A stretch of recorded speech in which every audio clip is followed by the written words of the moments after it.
Good morning. Yan mga idol, welcome back dito sa ating YouTube channel, dito sa ating tambayan, dito sa ating huntahan, dito sa ating kwentuhan. Ngayong umaga, mag-share ako nung ilan sa mga karanasan ko na malamang nararamdaman o nararanasan nyo rin. Nalilito kayo kung ano ba yung nararamdaman nyo. Nalilito kayo kung ito ba ay part ng sakit ng tulad natin na GERD, acid reflux, anxiety, depression, o ibang uri pa ng karamdaman. Minsan talaga naiisip natin na para bang nagko-kolekta tayo ng mga sakit. Ano? Yan. Ito pag-uusapan natin, isang part ito ng GERD, ng may GERD. Isang karanasan kapag tumatagal na yung sakit na GERD sa atin. Naranasan ko ito at kadalasan nararanasan ko pa rin. At yun nga, mahalaga ang may alam kasi kapag may alam ka na re-remedyohan mo agad, hindi na dumadating sa point na mas mahirap o mas tumatagal yung atake ng GERD. Ano, yun na nga mga idol, mga kaibigan, ang GERD, pangmatagalang sakit to, halos hindi na nawawala ang GERD, kailangan mo ng alagaan ang sarili mo para bang mga ibang karamdaman, ibang sakit, halimbawa high blood, hindi nawawala yung high blood pero namamanage. Diabetes, hindi nawawala ang diabetes pero namamanage. Ganun din yung GERD. Hindi siya nawawala, andito lang to. Anytime na may magawa kang mali, anytime na humina yung resistensya mo, magpaparamdam ito. Pero, yun na nga, tulad na sinabi ko, namamanage. Yun ang maganda naman sa uri ng sakit na to. Kapag ka natukoy mo na, kapag ka kilala mo na, hindi ka na nito pahirapan kahit na may GERD ka. Ito kaya natin pagkukwentuhan, kaya ko i-share to sa inyo, at least malaman nyo, maging aware kayo sa ganitong mga karanasan, mga bagong mararamdaman nyo, para ma-manage nyo, tulad ko, magawa din yung gusto nyo. Ano, katulad ng ginagawa ko, nagagawa ko yung mga gusto ko kahit na meron akong GERD, kahit na meron akong acid reflux, kahit meron akong anxiety o depression man yan. Yan. Ito mga kaibigan, mga uri ng karanasan na hindi mo aakalain o hindi mo agad-agad maiisip na part ng GERD. Kaya mahirap. Talagang kapag ka pumasok yung karanasang ito sa'yo, para bang susunod talaga agad-agad yung atake ng anxiety kasi malilito ka. Nakakalito itong ganitong karamdaman mga idol. Ito na, bakit? Ito na, bakit? Bakit nakakalito? Kasi, hindi sumasakit o hindi mo nararamdaman yung tiyan. Ito kalimitan, nararanasan to ng mga matatagal ng may GERD na katulad ko. May mga bagong matutuklasan ka, ma'am, na hirap ng sarili mo na GERD pala yung dahilan. Ano? Kasi, di ba pag sinabing GERD, masakit yung tiyan natin, masakit yung sikmura natin. Pero ito, talagang pakikiramdam mo maigi. Hindi siya kasing sakit, minimal talaga siya sa umpisa.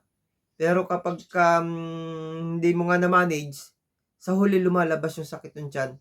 Pero matagal ka nang pinapahirapan ng mga nararanasang ganito. Itong mga karanasang na bago sa'yo. Mahirap din kasi yung karanasang to. Ito na nga yung pag-uusapan natin, i-share ko sa inyo.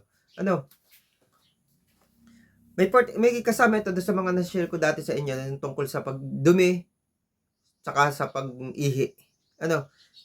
Kasi yung part na ganito, tulad ng pag-ihi, maiisip mo na may sakit ka sa infection sa kidney, infection, anong mga infection niya, kalimitan, at karaniwan, kalimitan at karaniwan, yung infection nito, yung UTI.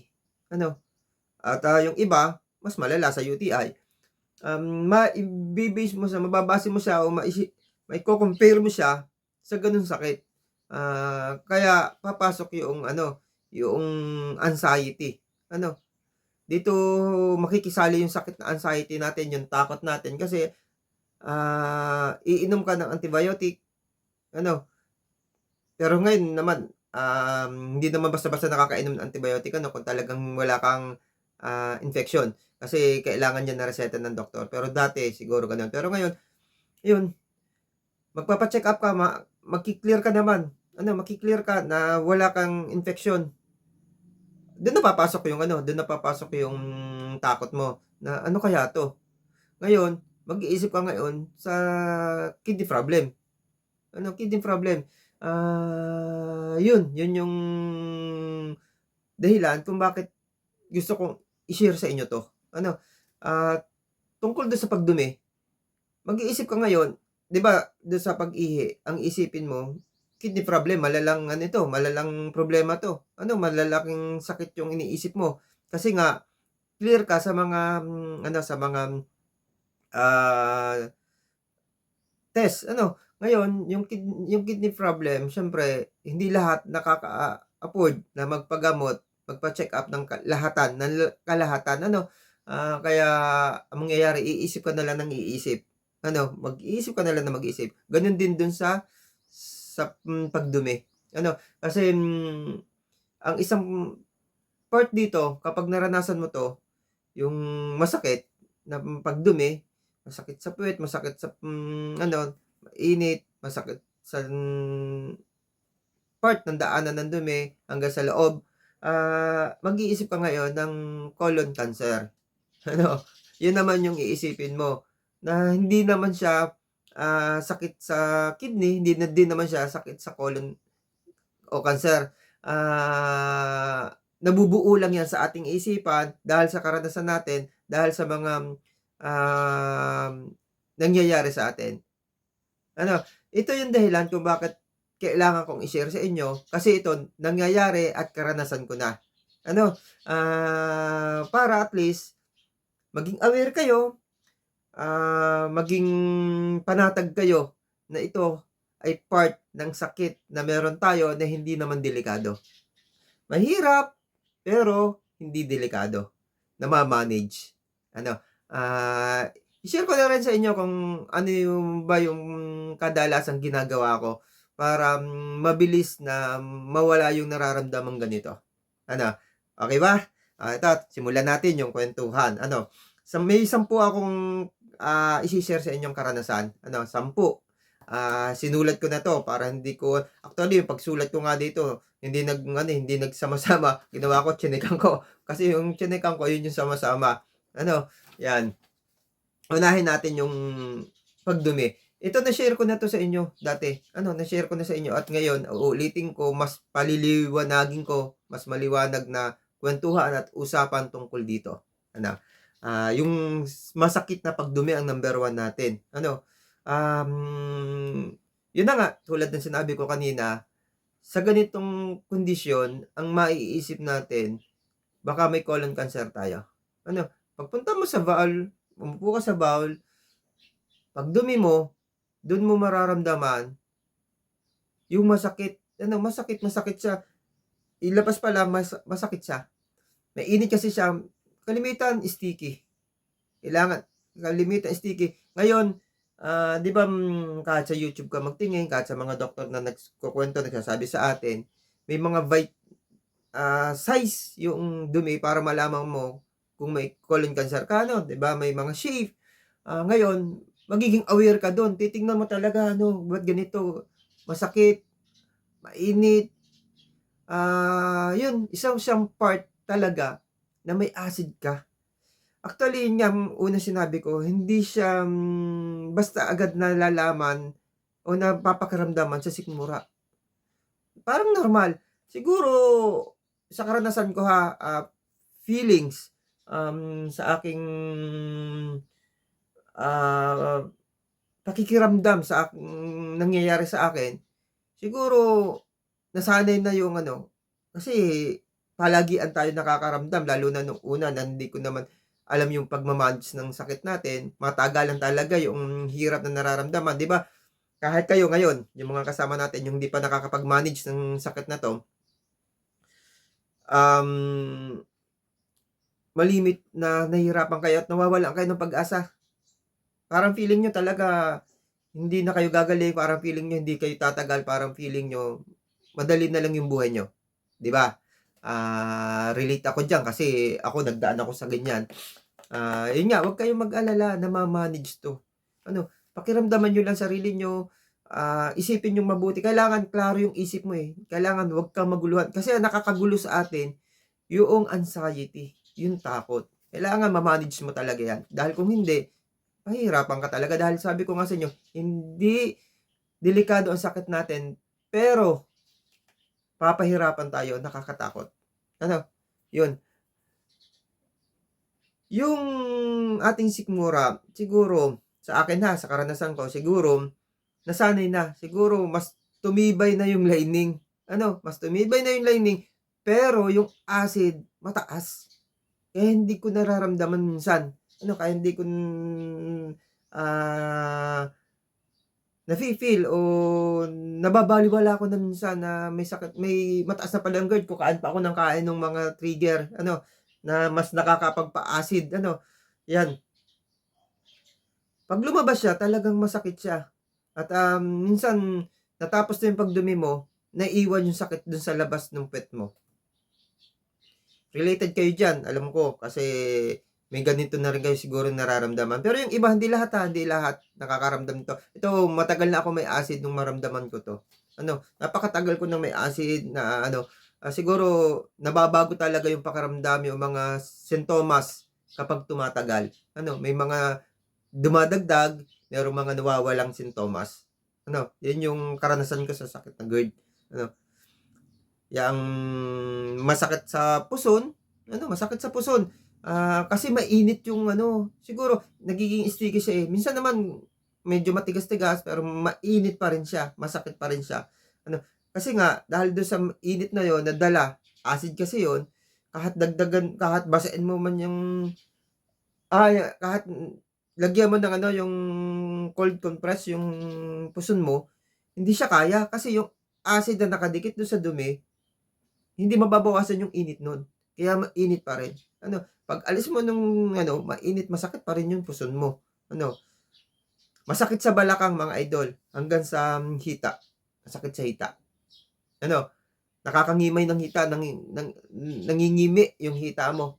Ano, yun yung dahilan ng mainit na dumi sa katawan mo na hindi mo pa nailalabas. Ano,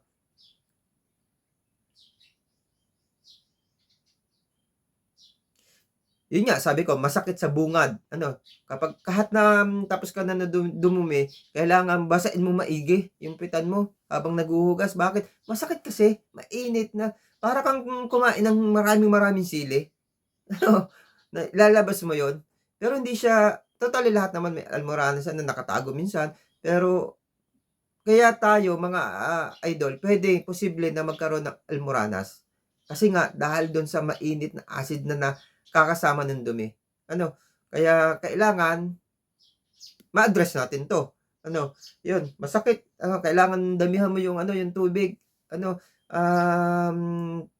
ako binababad ko minsan sa bidet, eh, inaano ko para matanggal yung init dun sa na naiwan dun sa labas ng puwet. Masakit kasi, ano, 'yan. Tapos yung part naman ng pag-ihi mga idol, sa part ng pag-ihi masakit talaga siya.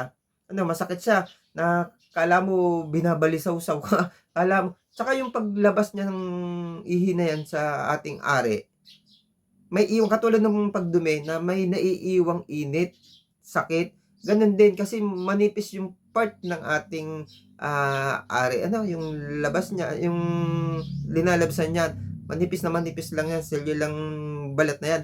Ah, sensitive siya talaga, kapagka may gano'ng texture ng ano, hindi mo alam yung parang ang hirap iihi talaga, mahirap minsan may time nga na nauudlot ba yung nagpuputol-putol, masakit na dire-diretso, ang init, eh. Ano, Yun na nga, iisipin mo na part siya ng kidney problem. Kasi napuputol-putol siya, nag-aano siya. Ngayon, titignan mo din yung bagsak ng ihi mo, baka kung anong meron, pakikiramdaman mo nga yung pag-ihi mo, malilito ka, papasok na naman yung anxiety. Minsan ito idol hindi sabay ha. Minsan sa ihi lang, minsan sa pagdumi lang, minsan panabay, sabay sila. Ano, doon mas madali nga yung sabay kasi iisipin mo na hindi hindi sa kidney, hindi sa um, tawag ito, colon kasi ba't parehas? Actually dati no'n hindi nagsasabay, do'n ako nag-iisip. Nung magsabay, may panibagong isip ako, bakit sabay, bakit parehas? Malamang do'n pumasok sa isip ko, malamang GERD, malamang sa acid. 'Yun, pinag-aralan ko, napag-aralan ko sa sarili ko habang ano, may time talaga na nawawala siya, nasabay din. Kaya part ng acid siya, part ng acid siya. Hindi maipaliwanag kapag tinatanong ko sa doktor, hindi maipaliwanag, pero yung continuous na pakiramdam ko, na tayo talaga yun, may part talaga ang sarili natin para tukuyin kung ano yung sakit natin. Hindi lagi tayong nakaasa sa doktor. Kasi kapag ka nakaasa ka sa doktor, ito, alam ko karanasan nyo din to mga idol. Kapag ka sa doktor tayo nakaasa, lalo tayong natatakot. Kasi yung mga sinasabi ng doktor minsan, kabaligtaran doon sa nararamdam at nararanasan natin. Ano? Yan. Tulad din ng ah, pakiramdam natin sa pagdumi, masakit din yung puson. Kasi yung ihi natin, nai-stuck din doon sa may puson. Mainit din yon. Ano, kahit pa maglagay ka ng cold compress mo yan, walang bisa. Ano, kahit nga ano pang gawin mo dyan, walang bisa kasi may acid na kasama yung ihi. Ano mga idol, masakit din siya sa balakang na para kang may UTI. Ano, kaya magpapa-test ka ngayon ng ihi mo, tapos negative, mag-iisip ka ngayon, ano kaya 'to nararamdaman ko, baka ako ay may ano na, may sakit sa bato, sa kidney. Ayan. Mas alam niyo ba mga idol, kapagka pumasok yung takot, yung anxiety, mas marami yung mararamdaman natin. Lahat ng ultimo yung tibok ng ano mo dahil natatakot ka ng ano, yung tibok ng pulso mo, ano yan, may masamang epekto sa atin yung ano, sa ating isipan. Nadadagdag kasi na, "Oh, ba't may gano'n akong nararamdaman? Bakit, nangingimay na yung part ng ano kasi tumatalo na yung dibdib mo, may pagkapagod na mararamdaman ka sa mga katabing part nun." Yun, dadagdag yung mahirap na pakiramdam sa'yo. Dahil ng anxiety, sasakit na yung ulo mo, dahil ng anxiety mahihilo ka na, magbe-blurred na yung mata mo, um, yung panga mo mangangalay na, nahihirapan ka ng huminga. Ano na 'yan, nadadamay na dahil lang 'yan sa anxiety. Ano, kaya 'yun, mas parang manghihina ka, parang mawawalan ka ng pag-asa. Ano, ang hirap ipaliwanag pero nararamdaman at nararanasan natin mga idol. Ikaw, nararanasan mo 'yan, alam ko. Hanggang sa mga hita natin nangingimay ano, 'yun nga masakit nga sa bungad ng ari. Ano, masakit sa bungad ng ari kapag umiihi. Ah Ano naman, dakot naman tayo sa ibang parte ng katawan natin na nararamdaman natin, nararanasan natin kapagka tumatagal na yung ano, yung GERD ano. Kahit wala ka pang nararamdam sa sikmura mo, minsan makakaramdam ka ng pananakit, pagmamanhid ng inyong mga kasu-kasuan ng mga buto. Hindi ko exactly maipaliwanag kung ano yung dahilan ng ganito, kung ano yung kaugnayan ng ating mga joints, ng mga buto natin, sa acid reflux natin, sa GERD natin. Pero, palagi ang kong nararanasan. Madami ng mga test, marami ng mga, pagpapa-check-up. Ano, madaming hinala ang doktor, pero walang napapatunayan. Ano, wala akong sakit na iba, kundi GERD lang. Kapagka may ganitong time na nasakit yon, ang ginagawa ko, nag-aano ako, ru-routine ako ng para sa GERD, nawawala, kumukondisyon. Kaya maliwanag sa isipan ko na part 2 ng GERD, hindi ito ibang sakit. Ano, hindi ito ibang sakit tulad nung sa pag-ihi, sa pagdumi, hindi ito ibang sakit. Part ito ng sakit nating GERD. Kasi nawawala siya kapag kumukondisyon yung sakit natin. Iniisip ko kasi, ano ba talaga yung nararamdaman ko sa sikmura? Doon ko kasi yung imagination, yung yung sense natin, papaganahin natin. Ano ba yung nararamdaman ng loob ng sikmura ko? Doon mo mararamdaman na mayroong kakaiba sa normal. Mayroon kang GERD. Mayroon kang acid reflux ng oras na yon. Hindi lang siya basta-basta nararamdaman, pero meron. Kasi papaganahin mo yung yung pinaka matinding pandama mo.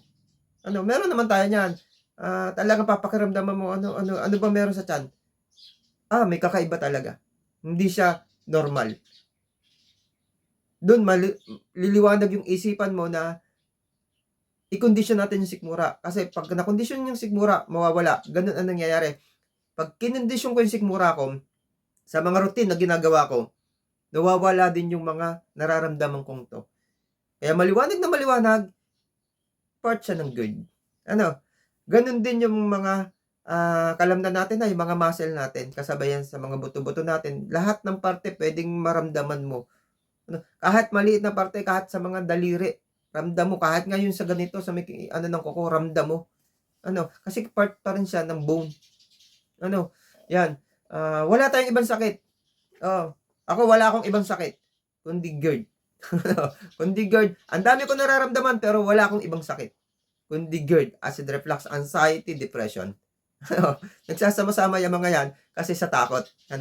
Yan. Ang isa pa mga idol, yung pananakit ng lalamunan.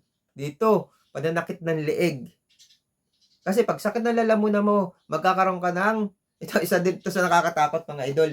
Isa din ito sa paghinalaan mo ng kakaiba. Cancer na naman, paghinalaan, lagi na lang si cancer. Nasa isipan, Kasi mga idol, pag sakit ng leeg mo, kasi mas manipis na cellula ito mas manipis na part ng may balat yung sa loob. Pag sumingaw yung acid, nakapasok dyan, tendency niyan, burning sensation, di ba yan? May kaunting pagpaga. Sasakit yung leeg mo, sasakit yung lalamunan mo. Makakaranas ka ng paminsan-minsan pamamaos sa pagsasalita mo. Papaga din yung mga kulani. Yung pag ng kulani, may bukol ako, may ganyan, masakit. Papasok sa isipan mo, cancer. Sisirain na naman ng isipan mo, ng brain mo, yung sistema ng katawan natin. Ang dami na naman papasok. Andiyan na naman yung sinabi ko kanina, may hilo, may sakit ng ulo, panghihina, pangangatog, lahat-lahat na.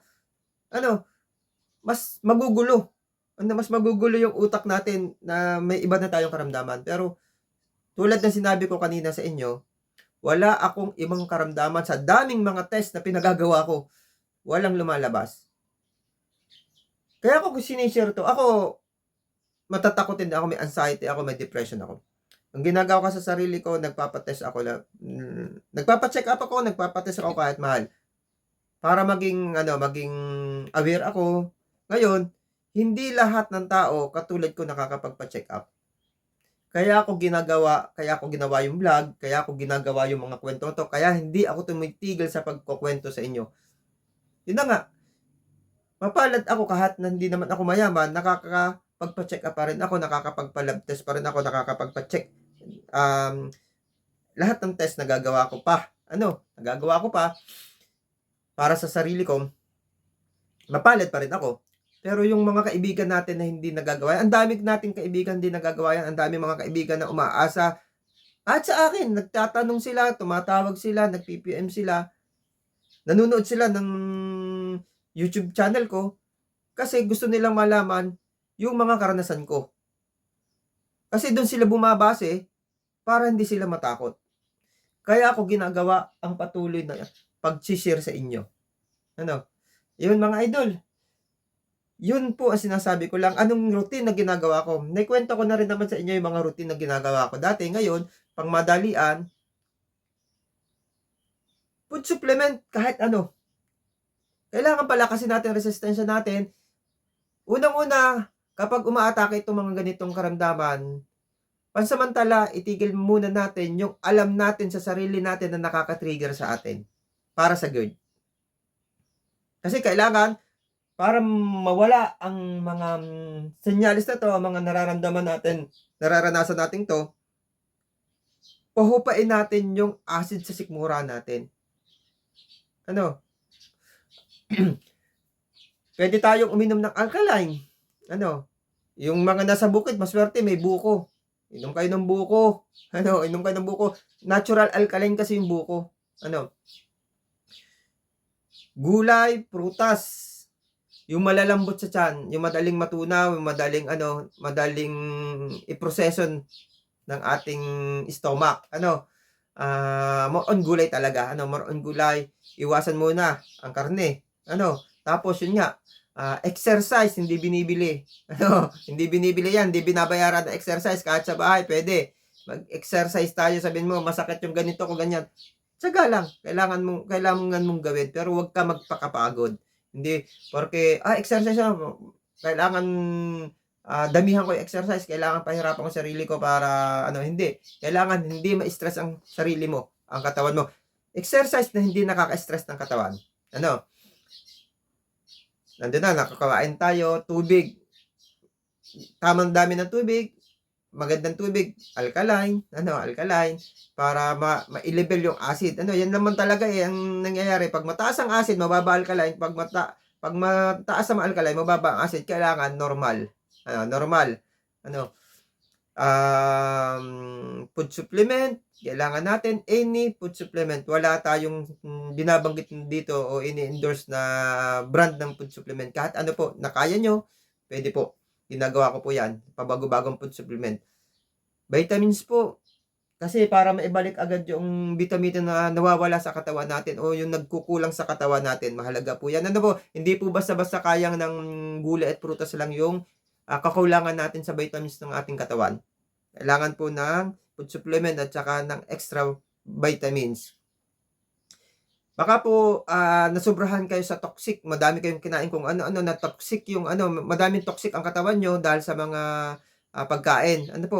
Lifestyle natin, kailangan nyo din pong mag-detox para mas mabilis. Para yung pag-inom mo ng vitamins at saka food supplement, mas mabilis tumalab kasi natanggal mo na yung balakid, yung toxic na nasa katawan natin.